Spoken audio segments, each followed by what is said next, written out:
Hi అండి. నేను మీ కిరణ్. అందరూ ఎలా ఉన్నారు? మేమైతే చాలా బాగున్నాం అండి. మీరందరూ కూడా బాగున్నారు, బాగుండాలి అని మనస్ఫూర్తిగా కోరుకుంటున్నాను.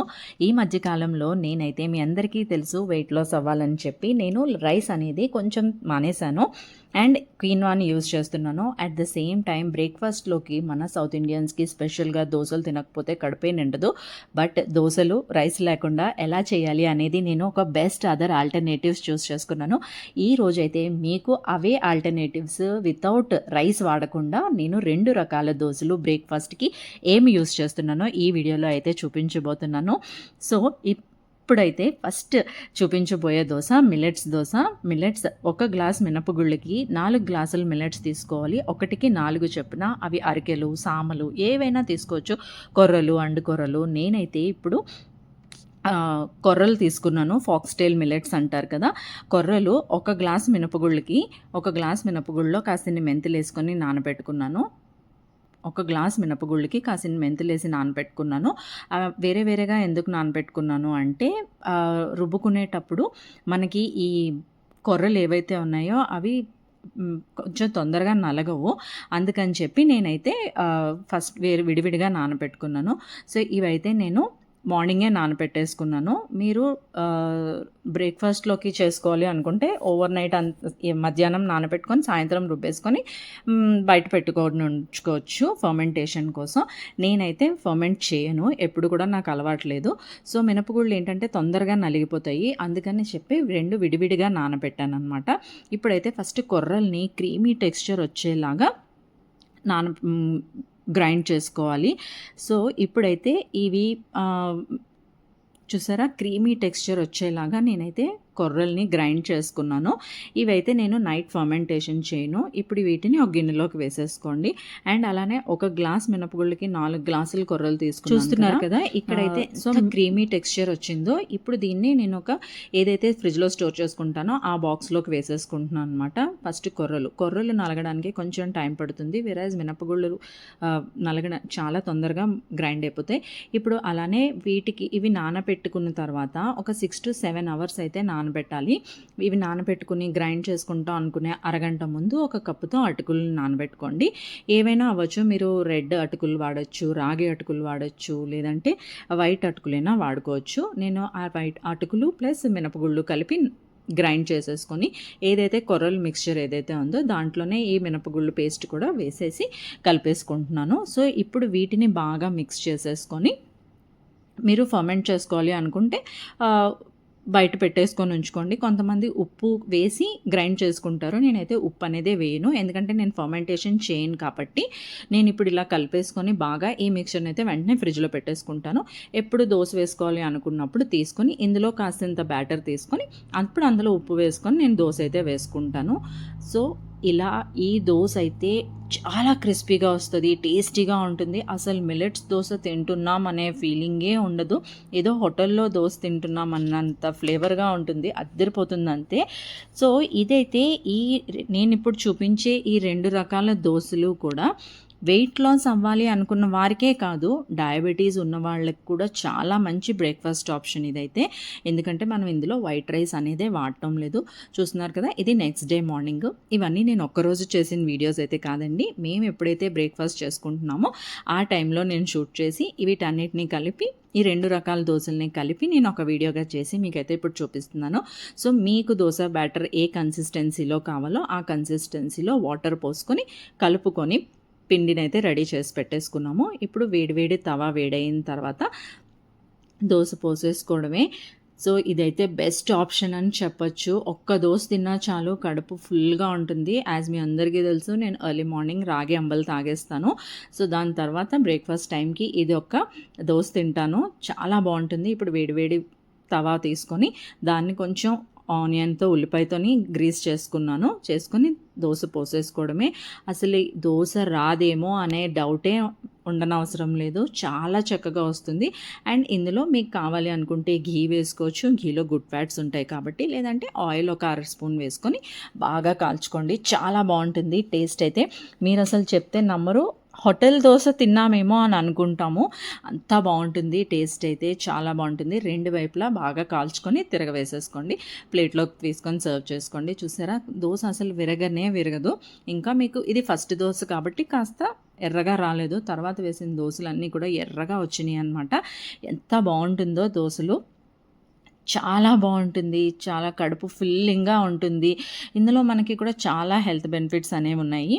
సో, ఇప్పుడైతే నేను 2 వైపులా కాల్చేసుకొని ప్లేట్‌లోకి వేసేసుకుంటున్నాను. అండ్ నేనైతే ఇక్కడ టొమాటో, ఉల్లిపాయ చట్నీతోని ఈ దోసనైతే తిన్నాను. టేస్ట్ అయితే సూపర్ అద్దిరిపోయింది. అంతే వెయిట్ లాస్ అవ్వాలి అనుకునే వాళ్ళు హెల్తీగా కూడా తింటూ కూడా మనం వెయిట్ లాస్ అవ్వచ్చును. దోసలు, ఇడ్లీలు కూడా మానవసరం లేదు. అవి హ్యాపీగా తింటూ కూడా వెయిట్ లాస్ అనేది అవ్వచ్చు. అండ్ నెక్స్ట్ సెకండ్ చూపించబోయే దోస ఇదైతే high protein, high fibre, weight లాస్‌కి ఫ్రెండ్లీ దోస అనమాట. వెయిట్ లాస్ అవ్వాలి అంటే దోస తినడం మానేయాల్సిన అవసరం లేదు. రైస్ వాడకుండా నేనైతే 9 రకాల ప్రోటీన్ రిచ్ ఇంగ్రీడియంట్స్‌తో చేసిన ఈ నవరత్న దోస రెసిపీ. ఇది టేస్టీగా ఉంటుంది. టమ్మీ ఫిల్లింగ్‌గా ఉంటుంది. వెయిట్ లాస్ జర్నీకి కూడా చాలా హెల్ప్ చేస్తుంది. ఇప్పుడైతే నేను ఫస్ట్ చూపించిన చిన్న కప్పుతో బఠానీలు, కొమ్ము శనగలు, మినపప్పు, రాజ్మా, చోలే, అలాగే మూఫల్లి పలుకులు ఉంటాయి కదా, పలుకులు ఇవన్నీ తీసుకున్నాను. ఒక్కొక్క కప్పుతో తీసుకున్నాను. నేనేంటంటే ఇది ఆల్టర్నేటివ్ డేస్‌లో మేము దోసలు తిందామని చెప్పి నేను కొంచెం ఎక్కువ క్వాంటిటీ వేశాను.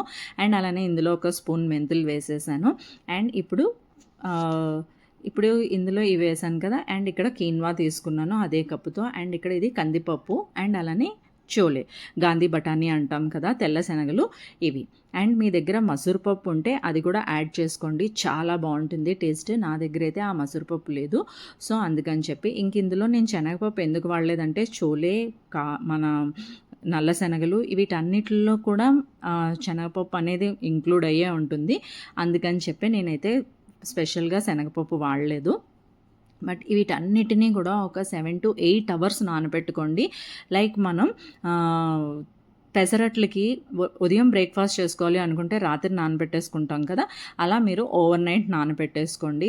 బాగా వాష్ చేసేసుకొని పక్కన పెట్టేయండి. నీళ్లు పోసేసి పెద్ద గిన్నెలో నానబెట్టుకోవాలి. ఎందుకంటే రాజ్మా, చోలే అనేవి ఎన్లార్జ్ అవుతాయి కాబట్టి.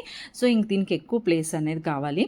సో ఇవన్నిటిని కూడా బాగా కడిగేసుకొని ఒక 6 to 8 అవర్స్ 8 అవర్స్ లేదంటే ఓవర్ నైట్ నానపెట్టేసుకోండి. ఈ దోస ఈ కాంబినేషన్ వల్ల ప్రోటీన్, ఫైబర్, విటమిన్స్, మినరల్స్ చాలా లభిస్తాయి. మనం ఇన్ని రకాల పల్సెస్ వేసాం కాబట్టి. సో వీటన్నిటినీ కూడా గిన్నెలో వేసేసుకొని బాగా వాష్ చేసేసుకొని మీరు మార్నింగ్ లేచి దోస బ్రేక్ఫాస్ట్కి రెడీ చేస్తున్నప్పుడు మనం మార్నింగ్ లేచి పెసరట్లకి అయితే ఎలాగా రుబ్బేసుకుంటామో అలా మీరు పెసరట్లకి రుబ్బినట్టుగానే మార్నింగ్ రుబ్బేసుకొని ఇదంతా కూడా నేను యాజ్ యూజువల్ ఫర్మెంట్ చేయను కాబట్టి ఒక పెద్ద బాక్స్లోకి తీసేసుకొని పెట్టేసుకున్నాను. ఎప్పుడు కావాలి అంటే అప్పుడు కాసింత బ్యాటర్ని తీసుకొని తగినంత వాటర్ వేసుకొని ఉప్పు వేసుకొని దోశల్లాగా వేసుకుంటాను. సో మీకు ఎంత టెక్స్చర్ కావాలి, పల్చగా కావాలంటే పల్చగా, గట్టిగా కావాలంటే గట్టిగా రుబ్బుకోండి. నేను కొంచెం గట్టిగా రుబ్బుకున్నాను. ఎందుకంటే నేను కొంచెం ఎక్కువ క్వాంటిటీ చేసుకున్నాను కాబట్టి నేను ఎవ్రీ అదర్ ఆల్టర్నేటివ్ డేస్కి ఈ దోశ అనేది ప్రిపేర్ చేసుకున్నాము.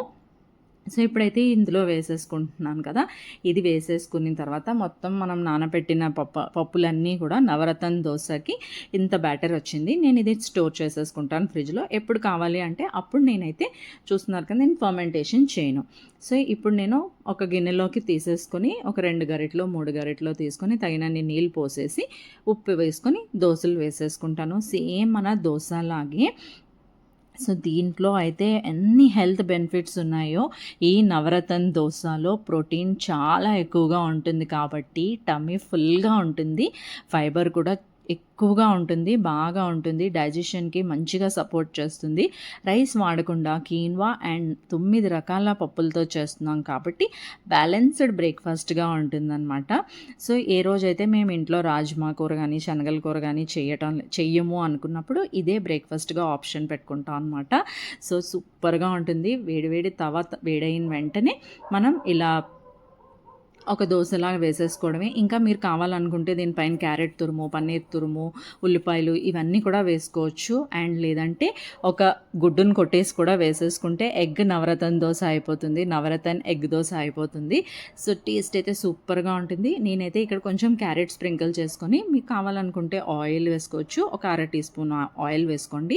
లేదు అంటే ఘీతో కూడా కాల్చుకోండి. రెండు వైపులా కాల్చుకొని ఏదైనా కొబ్బరి చట్నీతో తింటే చాలా బాగుంటుంది. ఇదైతే కొబ్బరి చట్నీ లేదా అల్లం చట్నీతో కూడా చాలా బాగుంటుంది.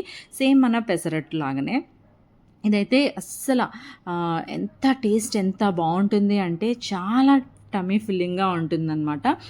సో ఇప్పుడు మీకు ఈ 2 దోసల్లో ఏ దోసని మీరు ట్రై చేశారు, లేదంటే 2 దోసలు ట్రై చేస్తే మీకు ఎలా వచ్చింది, ఎలా కుదిరింది అనిపించింది కమెంట్స్లో చెప్పండి. హెల్దీగా తింటూ కూడా టేస్టీ ఫుడ్ని ఎంజాయ్ చేయొచ్చు. వెయిట్ లాస్ అవ్వాలి అంటే టేస్ట్ని వదులుకోవాల్సిన అవసరమే లేదు. దానికి ఈ Navaratna dosa and millets dosa are the best perfect examples. Weight loss జర్నీలో ఉన్న వాళ్ళకి కానీ, డయాబెటీస్ ఫ్రెండ్లీ మీల్స్ కోసం చూస్తున్న వాళ్ళకి కానీ, ఈ ప్రోటీన్ రిచ్ బ్రేక్ఫాస్ట్ కావాలి అనుకునే వాళ్ళు తప్పకుండా ఈ దోస పర్ఫెక్ట్గా కుదురుతుంది వాళ్ళకి. ట్రై చేయండి. మీరు కూడా ట్రై చేసి ఎలా అనిపించిందో కమెంట్స్లో చెప్పడం అయితే మర్చిపోవద్దు. మీ కమెంట్స్ కోసం నేను వెయిట్ చేస్తూ ఉంటాను. అండ్ అలానే మరిన్ని మంచి మంచి వీడియోస్ కోసం stay tune to Kiran's home maker diaries. Thank you so much for watching. Thank you so much for your time. See you soon in the next vlog. Tata, bye bye. దీన్నైతే నేను ఈ నవరత్న దోసని కొబ్బరి చట్నీతో తిన్నాను. చాలా బాగుంది టేస్ట్. Do try it.